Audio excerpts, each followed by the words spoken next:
Okay, so the first thing that we need to do here, it's not an important step, but I find it useful, is to just do some warming up exercises.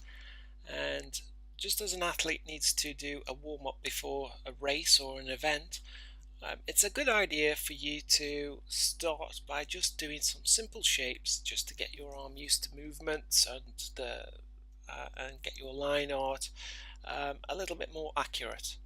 And it's not difficult at all. All we need to do is I'm using this program, Sketchbook Pro, and I'm just using a basic pencil tool. Whatever program you use, you can just do exactly the same. I'm also using a Wacom tablet here. You can't really sketch with a mouse.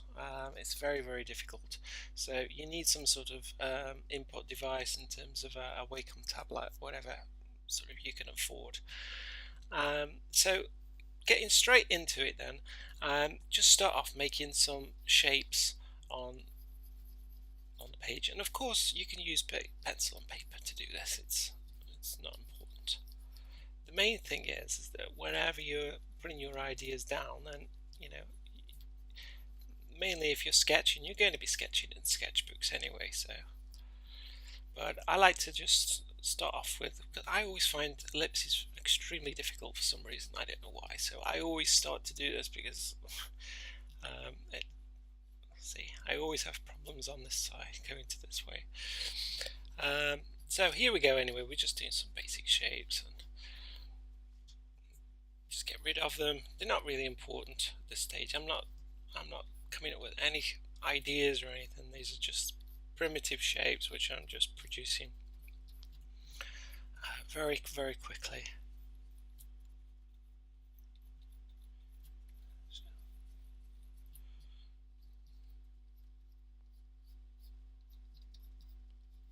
And there's not really a whole bunch of things I can say to this because it's not very interesting for you to watch, but it can be a very, very helpful stage.